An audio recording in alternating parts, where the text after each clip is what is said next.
Okay. I go for refuge until I'm enlightened to the Buddha, the Dhamma, and the Sangha. By my accumulations to the practice of giving and so forth, may I become a Buddha to benefit all sentient beings. I go for refuge until I'm enlightened to the Buddha, the Dhamma, and the Sangha. By my accumulations to the practice of giving and so forth, may I become a Buddha to benefit all sentient beings. I go for refuge until I'm enlightened to the Buddha, the Dhamma, and the Sangha. By my accumulations to the practice of giving and so forth, may I become a Buddha to benefit all sentient beings.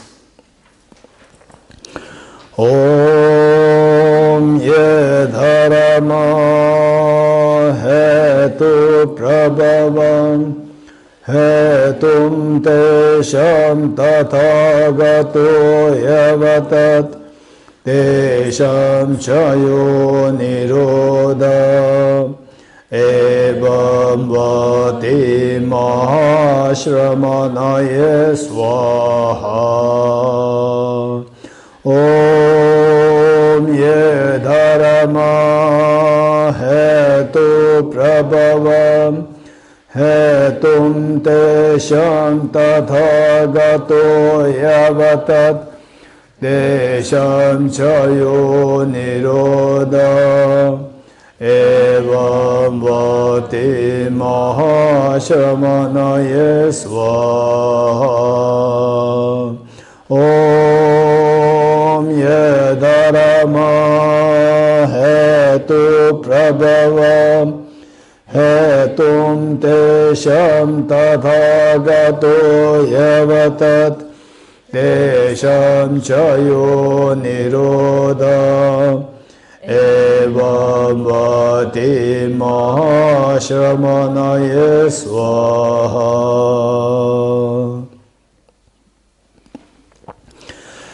Okay. Where did you stop? Why? Where did you stop? You provided the definition of conventional analysis and ultimate analysis. So Okay. you have the way to differentiate both. Good. Okay, now we have to move to the 4 essentials. Second essential. Understanding the emptiness of the object being one with its parts. Okay, so in fact that will be good. Okay, now we have only 2 or 3 days, including today's 3 days, right? Otherwise, in the group discussions, it would be good if you can first, before you go into the discussions directly, you can just go through the points rather than go into detailed discussions.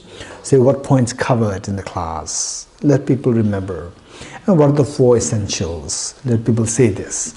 In the process, when you say this, even if you look at the book and say this, you're memorizing it. So it's automatically coming to your mind. So these are things that I would suggest to do it before you actually plunge into the main discussions. Okay. So what we said is that the identifying the object of negation. Object of negation is what is to be negated to understand emptiness is the objective existence. And then we ask what is objective existence? Existence of a phenomena which is independent of our subjective mind. While everything is like a dream, your mind is constantly projecting things, but we don't see that as the projection of our mind, but we see it so independent of mind. That's the meaning of objective existence. And such a thing does not exist. This is to be rejected. This is the object of negation. This is what we learned. Now, the next question is how to reject it. To reject it, to say that such a phenomena, such a self, existing independently, objectively does not exist. How can we know this? For that, we need to understand the 2 analysis, conventional analysis and ultimate analysis. Conventional analysis tells us that things exist through the power of the conventions. And ultimate analysis tells you what is really there from the object, So this is for that, we said that from the object there's nothing really there. So whatever is there is coming from the subject, conventional. So with this we learned that the two frames of the mind, conventional analysis and ultimate analysis. So conventional analysis, what we learned is that it's an analysis which analyzes the object within the domain of the, without crossing the border of conventionality, just stay within the conventionality, and then you say, okay, this is a flower, is fine. And then so, okay, at the moment I'm little tired. Oh, I'm a little fresh today. I'm a little agitated today. I'm very little. I feel more compassionate today. Okay, yes, this is also there. If you're compassionate, then the happiness will follow. Yes, it is there. If you are, say the uncompassionate, and then the miseries will follow. This is also the reality. All these operations, cause effect relationship, these are all operating so efficaciously, so infallibly. There's infallible dependent origination. In other words, things operate infallibly. Things operate so precisely. No matter you go into emptiness, whatever you call it, things operate so precisely. Okay. Where do things exist? Where do things operate precisely? On just on the conventional level, not beyond that. On the conventional level, everything is operating. The moment you cross the border of conventionality, then nothing operates. Whereas when we see things as so objectively real beyond the conventionality. This is what we are seeing. This is erroneous. How we see things as so objectively there. When you look at me, you see me as so objectively real there. And you see yourself as so objectively real. So we are seeing the objectively real means seeing things independent of your conventional mind. Objectively real. So that is mistaken. Okay. So with this, let's say, the flower. Let's say, a flower. Okay, what is this flower? What is this flower? Daisy. Okay, let's say daisy flower. Okay, is this a daisy flower? Yes. And this is a very beautiful flower. Yes. It's a white color. Yes. These are all conventions. We have to accept them. Don't reject the conventionalities. We have to accept all these things, right? Yet the moment we cross the border of the conventionality, say, which petal is the flower? Which petal? And this flower, if you cross the border of conventionality, then you go into the level of the cellular level. You go to cellular, you start seeing the cells. Through the electron microscope, you start to see the cells, and none of the cells is a flower. Right? Now, so from that point, the moment you go into the level of the cells, you will never find the flower. However deep you go, you will never find the flower. First, you'll find the cells, and what we see as the very nice, beautiful flower. In a way, this is your projection of the mind. If it is beautiful, it's your projection of mind. If it is ugly, it's also projection of mind from the object. What's the reality? What's the reality? You go closer to the object. Going close to the object through an electron microscope, which many of the companies they did. For example, like NASA company. NASA company also did that. Try to see the same object through electron microscope. So, say this flower, you see this as a very tender, say the color combination is so perfect, very tender, soft. But when you go to the electron microscope, we see that this is no more tender.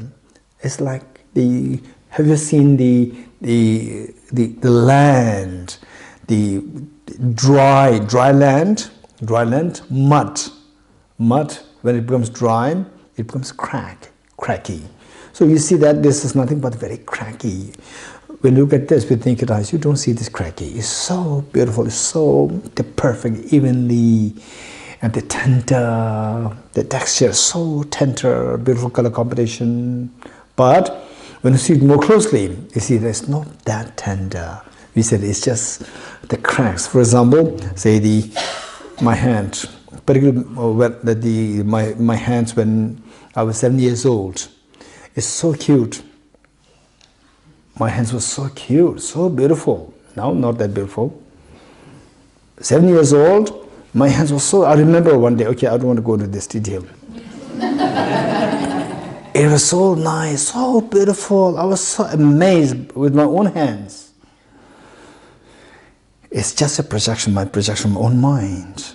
If you look at through electron microscope, you see there is no that, you know, the young boys, tender skin. No, it's cracky. And first hairy. That's true, right? My hand and now he's fine. Our body is so tender. No. Look closely, it's very hairy. And then cracky. Cracky. Quite scary to see that. The tenderness disappears. And we are now seeing the reality more closely. Cracky. Then go closely, you will see the cracks are nothing but the partition of the cells. Partition of the cells. Then the cell membranes will become visible. And you will see what's inside the cell. The nucleus, cytoplasm, cell membrane. Then you go deeper, you see the mitochondria, chromosomes. Go deeper, you see the DNA molecules. Then you go deeper, you see the atoms. Okay, so we see that the same object, which otherwise is so tender to our naked eyes, this is total deception of our eyes, deception of our mind. Deception means it's not really there. What we are seeing is just projection of a mind. Projection. Okay. So now the same object, through say the NASA company's the document film, you must watch it. I don't know if we have the facility for that matter. I don't know if we have the projector. I don't know. If we have a projector, we can watch it here. The Stina, if there's a possibility for the projector, we can watch it. If not, don't worry. It's said the power of the 10. Just Google search power of the 10, it'll come out, right? Power of the 10.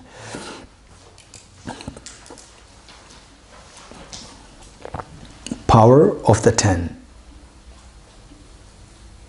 Okay, so what you can do, okay, what we do is that, so with this same, the power of 10, many versions will come. Many versions will come.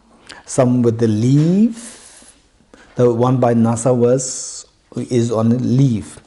The leaf, very tender leaf, and then going to the macro world, macro universe, coming back to the normal world, then going to the micro world, the world of the cells and the chromosomes, nuclear, the chromosomes, DNA molecules, then the atoms and so forth, the macro world. Okay, the focus should be on the macro world. The macro world you look at it, is helpful. It's very helpful for your Dharma practice, particularly to see the impermanent nature of samsara and how insignificant we are.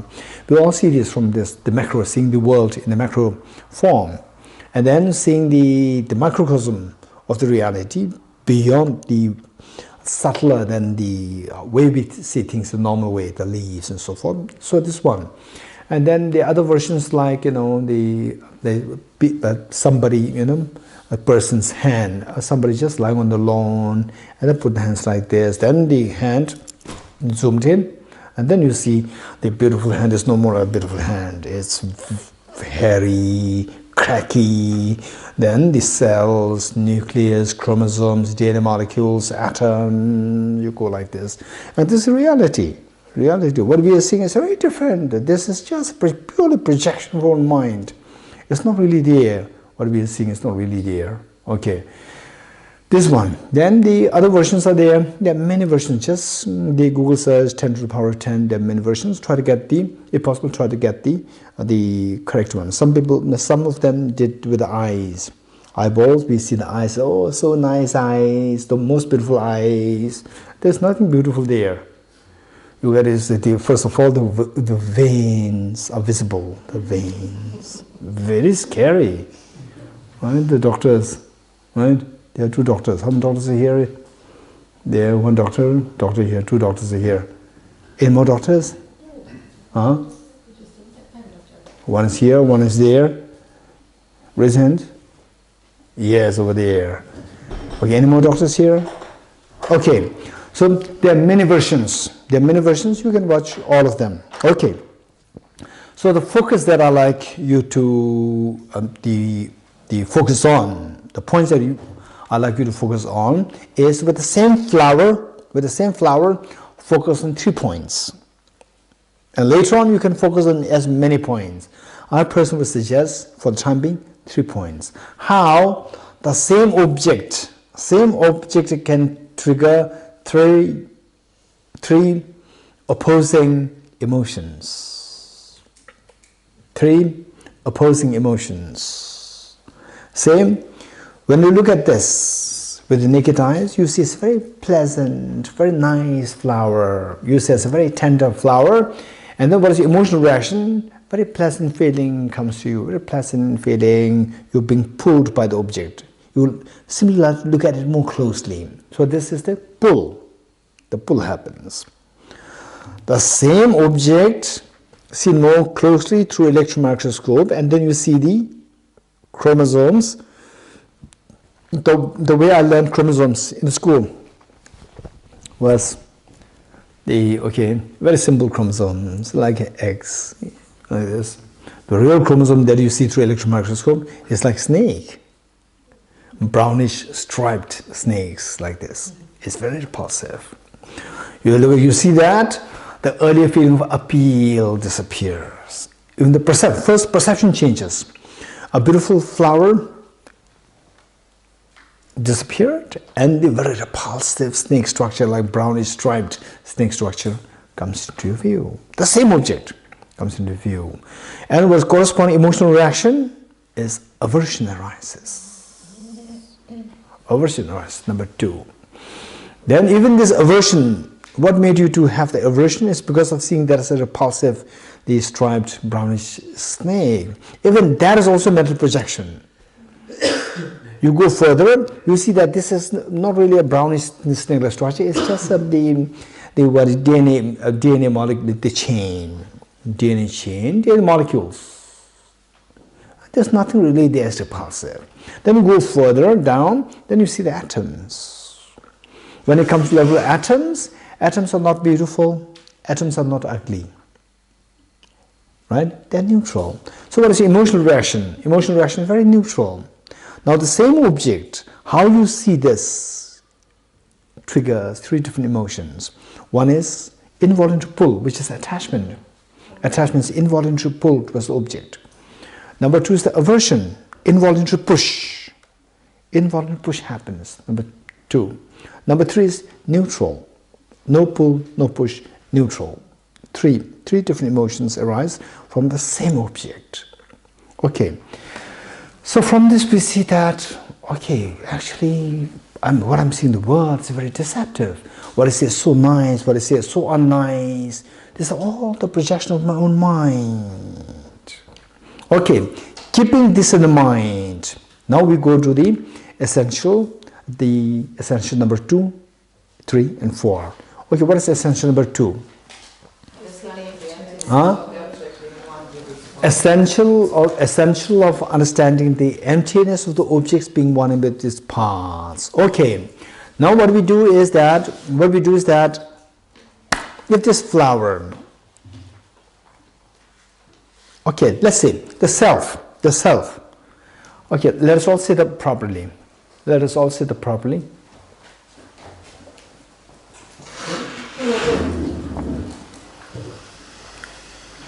Okay, now just observe yourself or scan yourself Scan yourself to see what is this self like in a very natural form. What is this self like? How does this self appear to you? In the first place, are you aware this self exists? Yes, of course. This is the center of the universe for me.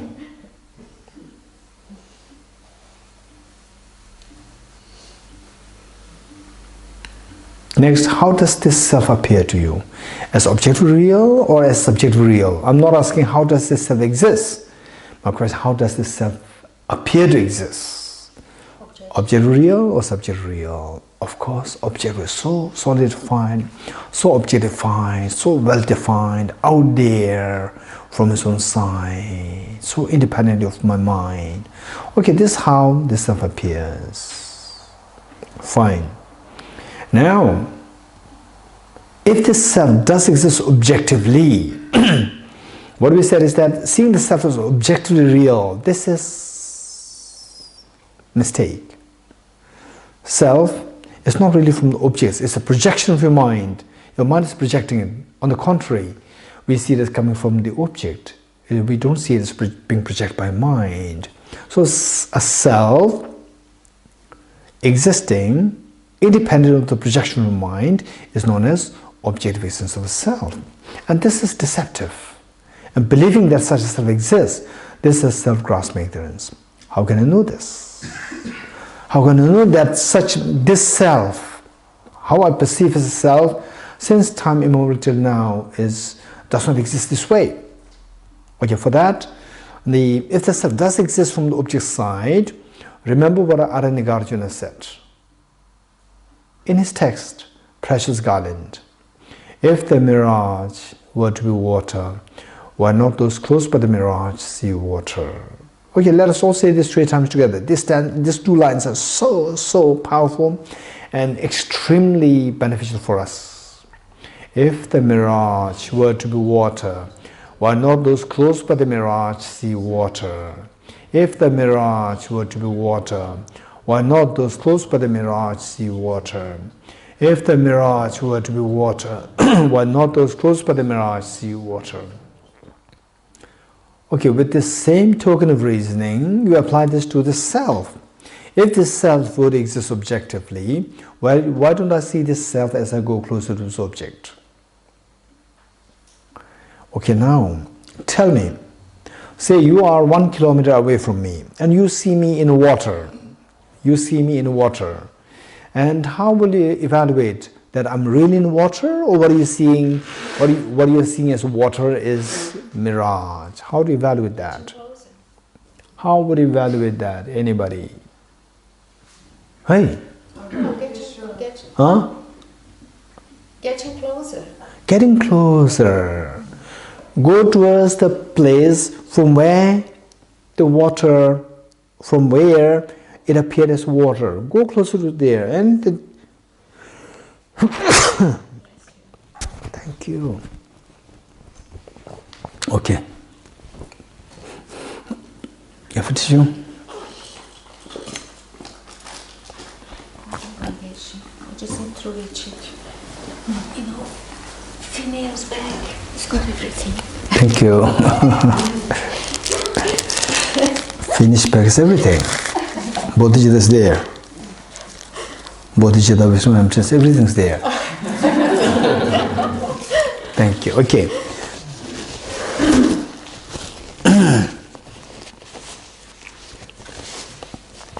So how to evaluate that is by going closer to the object, and you see it's so dry, there's no water there, which means what you earlier saw as water was a mirage. This is how we conclude. Mirage is one of the best examples of deceptive appearance. Likewise, if this person as you, okay, now we're going to meditation. If this person does exist as objectively real from the object, not from the subject, then we go closer to the object, it should be definable as the person. Okay, so this analysis, now we're analyzing. This analysis, it should be either ultimate analysis or conventional analysis. Conventional analysis meaning that you see the person from distance, the way the ordinary people see somebody and relate to that person as my mother, and my dad, my brother, my children, my husband, my wife, whatever. So that's how you relate to the person by, say, from distance, which is known as conventional analysis. Whereas what we are analyzing now is to see whether the object exists from the object side. So which means that we go closer to this object rather than keeping distance. We go closer to this object. That becomes the ultimate analysis. Okay, now we subject the self to the ultimate analysis. Go closer and closer to this object. Now, anything which is not a self, you're only interested to look for the self which exists from the object. Now we go closer to this object. Going closer to this object, we see that there's a very thin layer of the skin. Of course, this is not me, keep that aside. And then you see behind that is the fatty tissues. Of course, that is also not me, keep that aside. And do that one by one. Don't say that I know already. If you say like this, you will never get to emptiness. So this is how we have to proceed, one by one, and all these small pieces put together will give rise to experience of emptiness. Okay, behind that is the muscles, cartilages. And they're very beautiful nowadays, pictures and even the diagrams and the actual photographs. They're also, nowadays, they're all easily available. You can use them also. Okay, for the time being, we are doing it mentally. Okay, the muscles and the cartilages, they also not me, keep that aside. Not the self, keep that aside. Then you see the flesh, the skeleton. Of course, the skeleton is so scary. With the two big holes, the eyes, and then the mouth of the skeleton is so wide. Very scary to look at. Okay. Of course, there is not me, keep that aside. Then the heart, the lungs, your brain, the liver, the spleen, the stomach, intestine, gallbladder. None of these solid parts is me. Okay, keep them aside. These solid parts, which constitute the element of earth. Element of earth is not me, keep it aside. Element water.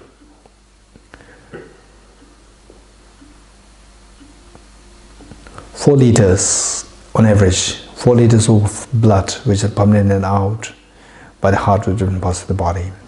Even that is also not me, keep that aside. Element fire, 2,500 joules of energy of the body heat. Even that is also not me, keep that aside.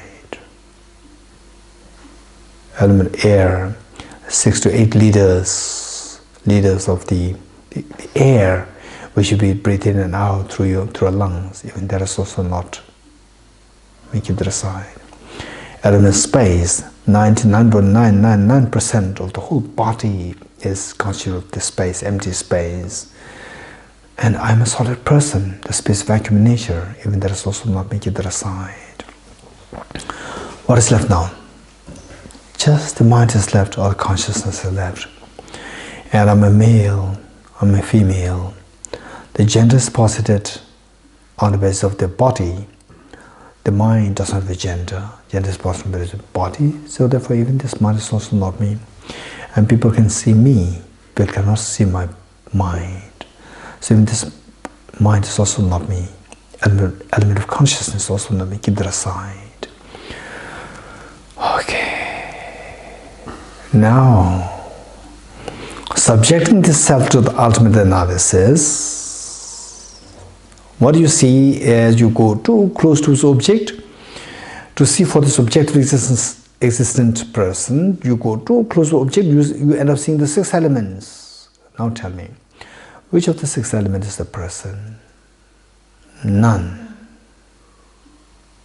Stay there. None of 6 elements is the person.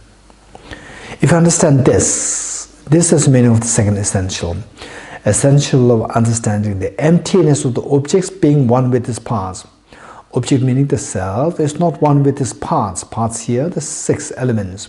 That this self is not one with the 6 elements, meaning that none of the 6 elements is this self. If you understand this, you've understood the emptiness of the objects being one with its parts. Okay. So which means the 6 elements is not the self. If it is not the self, you are looking for the self. Then keep aside the 6 elements, there must be the self different from the 6 elements. Keeping aside the 6 elements, what is left now? Nothing is left there. It's just total vacuum there. Nothing is left there. Keeping aside 6 elements, nothing is left there. So the self is not found as different from the 6 elements. Different from 6 elements, you look for the self, nothing is findable as the self there. So the self is not different from the 6 elements also. You understand this? Keep removing the 6 elements, nothing will be left there as a self which is different from the 6 elements. If you understood this, you have understood the third seal. Third essential understanding, the emptiness of objects being object, the self being different from its parts, the 6 elements. Okay.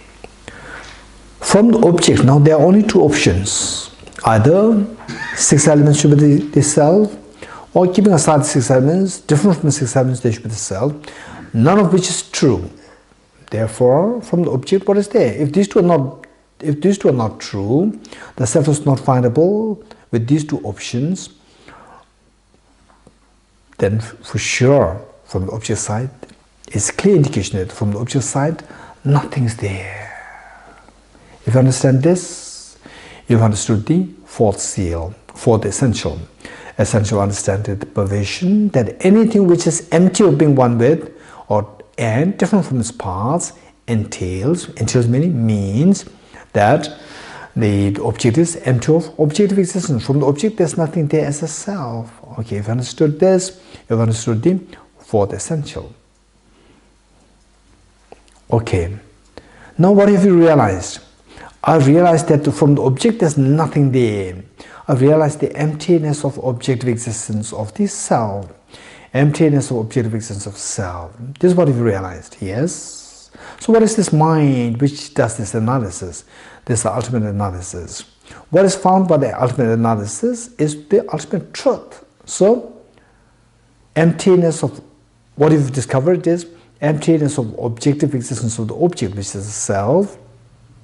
This is the objectivity. Objectivity meaning the ultimate truth, ultimate reality, objectivity of the object, ultimate truth of the object. This is what I've discovered. From the object side, there's nothing really there as a self. Okay, stay in this experience.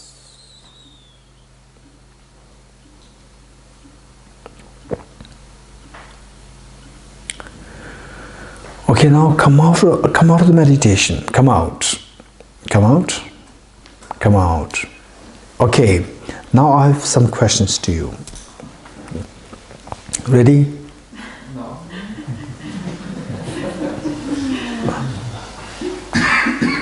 Now I have questions to you. If I ask a question, what does it mean? If you are not going to provide a reply. Yes. Okay, my question to you. The mind, which the analysis you did now, that you go beyond the conventional analysis. You cross the border of the conventionality. Crossing the border of conventionality,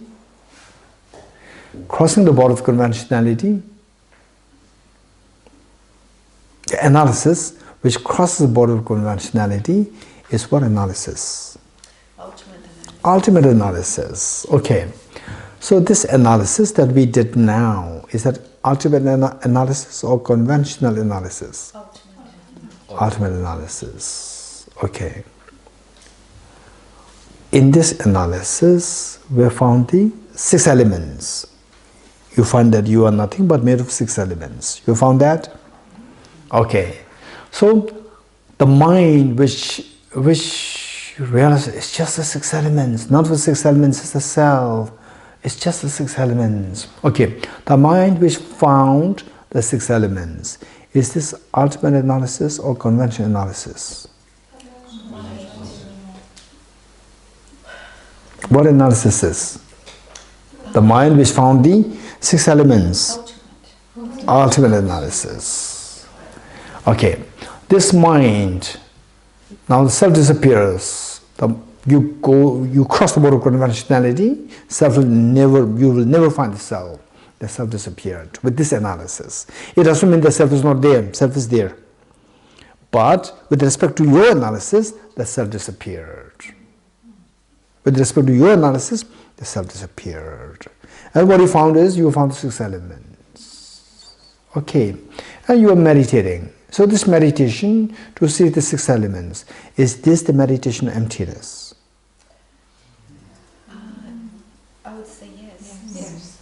Okay, you stay in this experience. The self disappears and you are seeing the 6 elements. Is this the meditation of emptiness? Huh? Yes. Yes. Because you still find something. No, my question is this a meditation of emptiness or not? Yes, yes. How many say yes, raise hands?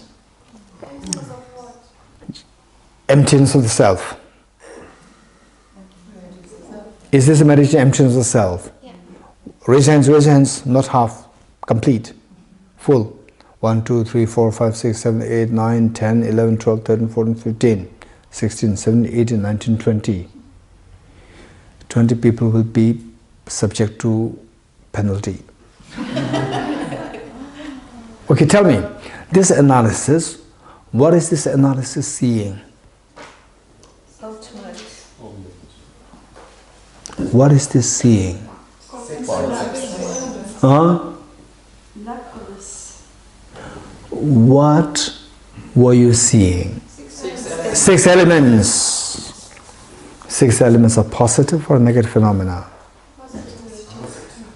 Positive phenomena. Positive phenomena is emptiness or not? Not. So you're meditating on positive phenomena, right? And you said you're meditating on emptiness. Yeah, because Meditation, no. Meditation, emptiness should be always meditation on negative phenomena, not a positive phenomena. The moment you get the 6 elements, you are not at all meditating on emptiness. There was the emptiness too as negative element. It is not emptiness. Emptiness is always non-affirming negative. I told you before, right? Emptiness is emptiness, meaning, or don't just say that, okay, the ghost is empty, no ghost, no tiger. This is not meaning of emptiness. Emptiness is short form of emptiness of independent existence. In that context, emptiness in the context of ultimate reality. So emptiness should be always seen as non-affirming negative, should not be seen as a positive phenomenon. So, although the self disappears, and then you see these 6 elements, the moment you see the 6 elements, you are not meditating on emptiness. Because what you are seeing is a positive phenomenon, it's not a negative phenomenon. To meditate on emptiness, you should be getting the non-affirming negative phenomenon. It should not be a positive phenomenon. You're getting it? This is very important. And why? Now look. Okay, tell me. So you go into this, you cross the border of conventionality of the self, then you see the 6 elements. You see the 6 elements. So not your eye consciousness, but your mental consciousness is seeing the 6 elements. Okay, this mental consciousness, meditating on the 6 elements, is this a meditation on emptiness? The mental consciousness, just seeing the six elements, is this the meditation on emptiness? If you see the elements as empty, then they are. This is not my point. You are seeing the 6 elements. Is this meditation on emptiness? no. Still say yes. Is this meditation on emptiness? No. Why not? Because you see the 6 Raise hands, raise hands, raise hands. See a positive phenomenon. Raise your hands. Yes, over there. Yes, the positive and Very good. As simple as that. Because if you meditate emptiness, the object should be a non-affirming negative phenomena. When the object is a positive phenomena, it is not at all the meditation on emptiness. As simple as that. You're getting it? No, I'm not getting it. I'm being honest, I'm not getting it. Okay, let me repeat it. Let me repeat. I can memorize it. Yes, No, I no, can do listen. it. But I want to read it. Listen. If you want to understand it, listen. But I have a question before first listen. First listen. Do you understand? Do you know that the object that comes to your mind, if it's a positive phenomena, object that comes to your mind, if it's a phenomena, positive phenomena, that object is not emptiness. Do you agree with me? Do you agree? If you agree, then we can take the next step. If you don't agree, right? So the first, we just follow all these steps. Let me finish this. Once we finish, you can ask your question. Okay. So the dilemma is, then you can say, yes, I follow this. Yeah, this is where I get. But I still have one dilemma. You can ask. I still have one dilemma. Having followed everything, still have a dilemma. Then you can ask later. Okay. So what I'm saying is that emptiness is always what? Negative and non-affirming negative. This is what we have to keep in mind. This is one of the basic axioms. Very important axioms, number one. Now, in the process of you meditating emptiness, if the positive phenomena comes to your mind, emptiness disappears. Emptiness is not there in your mind. You're getting it? When the positive phenomena comes to your mind, forget about the positive phenomena. Even the affirming negative comes to your mind, emptiness disappears. Emptiness is not there with you. If the emptiness is not there in your mind, you are not meditating emptiness. You understood this? What is your question now? Tell me. My question is that, and I'm going to be verbose, if I may. Throughout the meditation, you are going through 3 points which are essentials to establish emptiness. Looking at the object and seeing that it's different from its parts, the emptiness of it, the emptiness of the parts being one with the whole, the whole being empty, being one with the parts, and then finally different. Both. So this is, at least if we look at the 4 essentials to establish emptiness, I firmly believed that this meditation was a meditation on emptiness, because we were looking at points 2, 3, and 4. I also understand, or this mind also understands, that in the end you had the 6 elements.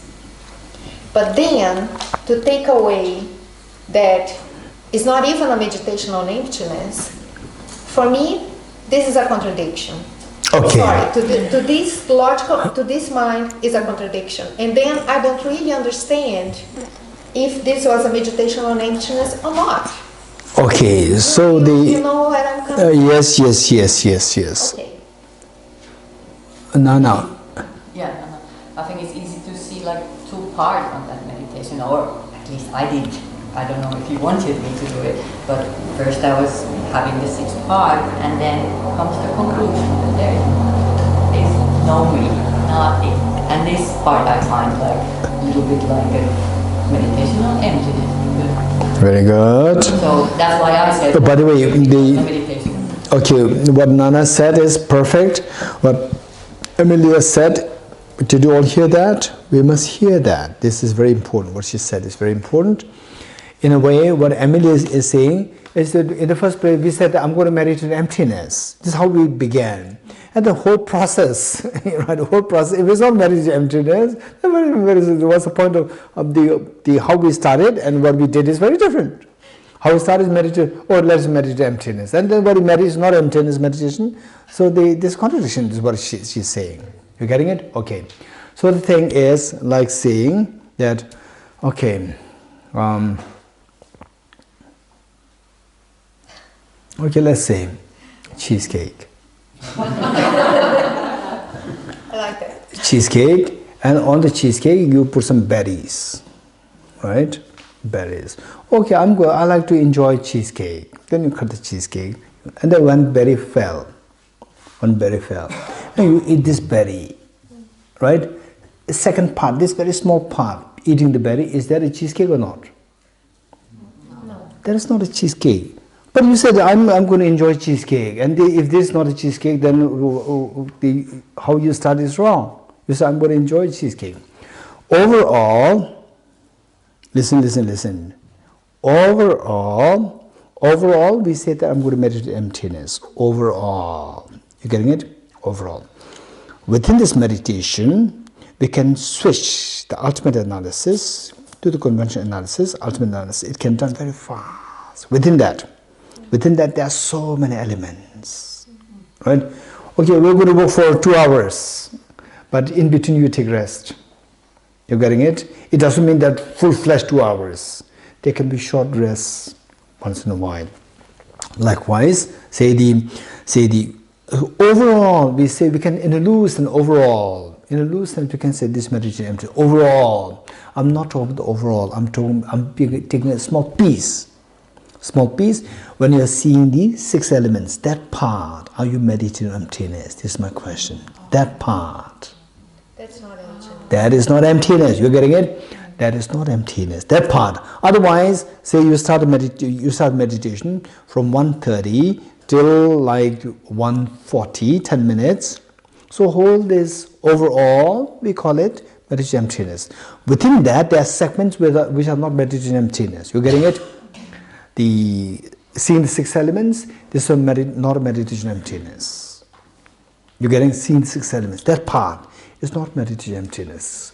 Why I'm saying this is that for you it becomes very easy. For example, say your name? Simon. So what Simon said? Simon just picked it up so fast. He said, this is not a meditation emptiness because the object is a positive phenomena, right? Picked it very fast because Simon knows the concept of positive and negative phenomena. You're getting it? Positive and negative phenomena. Okay. Whereas there are many people who are not introduced to the concept of the positive and negative phenomena. Because they are not introduced to the concept of positive and negative phenomena, they cannot distinguish what exactly is emptiness, what is not emptiness. They cannot distinguish that. The self disappears and the 6 elements manifest. They think that this is meditation emptiness. So they stay in this meditation. And they are not like us, 10-day retreat. No, not even 10 days, it's 6 days, right? 6 days retreat. No, they spend whole life. They spend like 10, 20 years in mountains just to meditate on emptiness. What they're actually meditating? They're just meditating on 6 elements. They think that this is meditation emptiness. You're getting it? Why they could not get emptiness? Because they are not introduced to the concept of positive and negative phenomena. So this is where Lama Tsongkhapa, the morning we say the prayers, the morning we say the prayers, this prayers, this author, he's the one who explained all these things so precisely so that you will not miss emptiness. You will get emptiness precisely. This is how we should be feeling so grateful to him. All these concepts are so precisely explained by him. Positive, negative phenomena, affirming, non-affirming, negative, isolates, entities. Okay, this is what he explains so beautifully. So therefore, finally, our purpose is not to become Buddhists, not to become Gelug, Sakya, Kakyu, Nyingma like this. It's not for that purpose. For us, is to liberate us from the fears. For that matter, we have to get the emptiness precisely. To get emptiness precisely, we cannot get it until these concepts are very clearly explained. Which concepts? Positive, negative phenomena, negative, affirming, non-affirming, negative, and the isolation entities. Okay, now so now do you see the benefit of understanding positive and negative phenomena? You can easily distinguish whether it's meditation emptiness or not. For example, when I said, okay, self disappeared, now we get the 6 elements. It said it's meditation emptiness. Simon said, no. Why not? Because you are getting positive phenomena. No, it's so easy.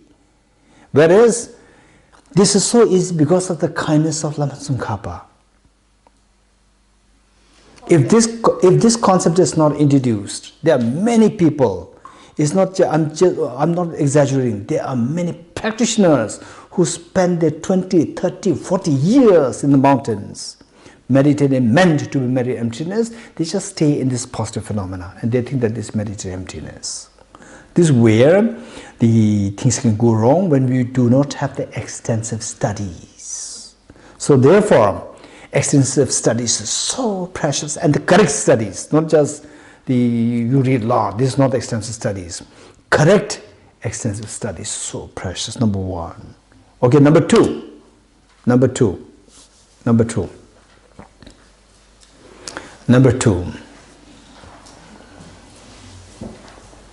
Okay, number two. What is this?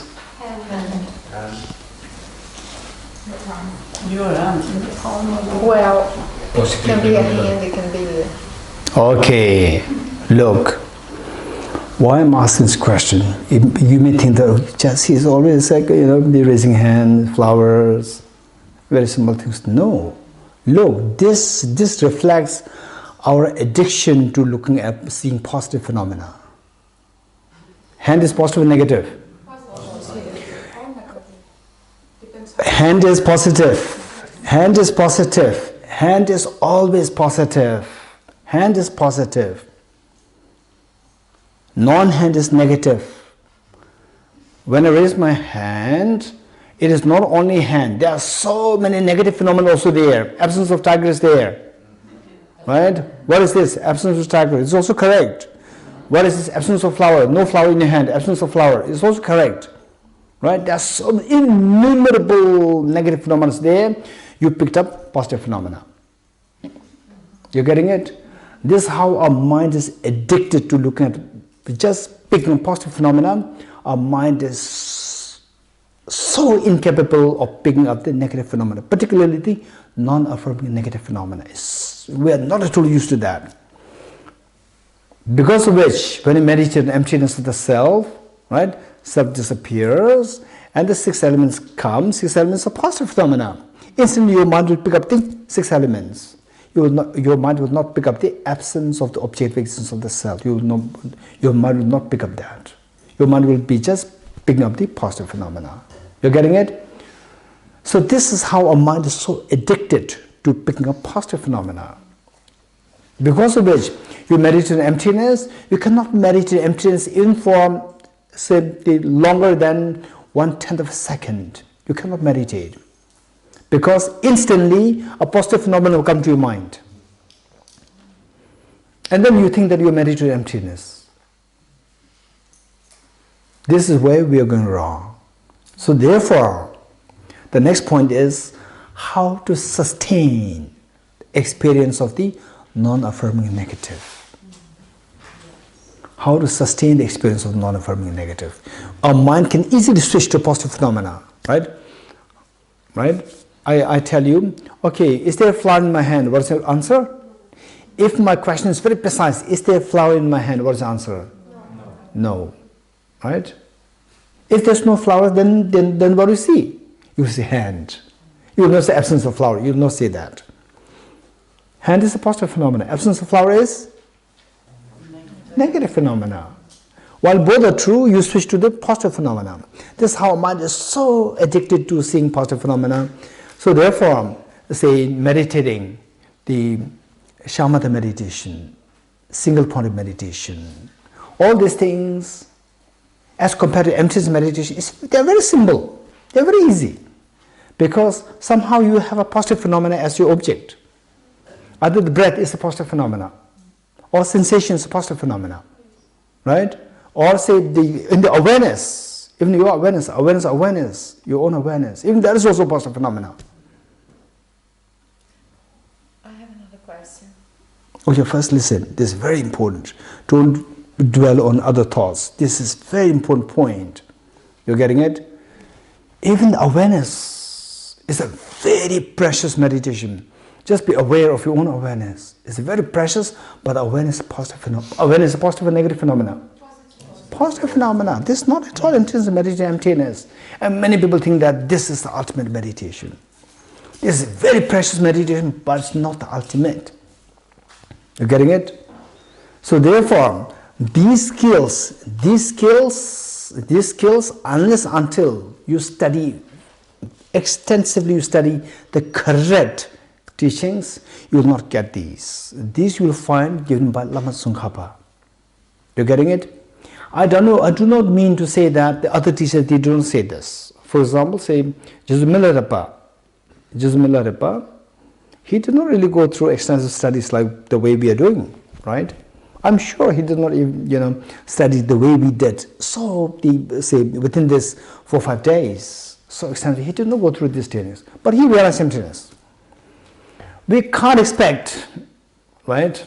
Oh, then why do we have to study Jesus Milarepa? How many Jesus Milarepas are there in this world? 1,000? There are 7 billion human beings. Of the 7 billion humans, only one Jesus Milarepa. And if you're one like him, you're very lucky. How he is very lucky? Why not us? This question. He's not lucky. No. He's not lucky. Before he worked hard, there were so many indications which we do not have. Before he worked hard, even before he started into the working hard, Black magic. no, black magic is nothing. Black magic, anybody can do it. This is nothing. They're unique indications which we are totally missing, which he had. The Guru, In previous lives, he has done lots of many bad things. No, what I mean, indications.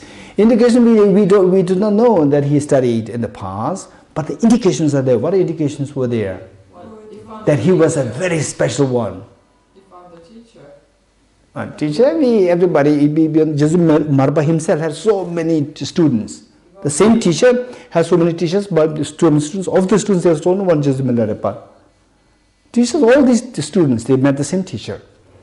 He had some unique indications which we are lacking. If I can guarantee that if we displayed the same indications, we can become one like him. But that is 1 out of a million. Strong, need to serve her mother. Renunciation and strong regret. Not that anybody can have. Understanding the prison-like quality of samsara, that he started really to hate. No, it's much more the same. Devotion. Huh? Devotion. Yes. Even before actually meeting with the teacher. Before meeting with the teacher, he had very strong indications. Even after meeting with the teacher, still these indications do not come to us. What do you mean indication? Like indicating that he will realize emptiness? No. Some indications, do you know the meaning of indication? Yeah. Indications that he is very strongly karmically connected with the Dharma.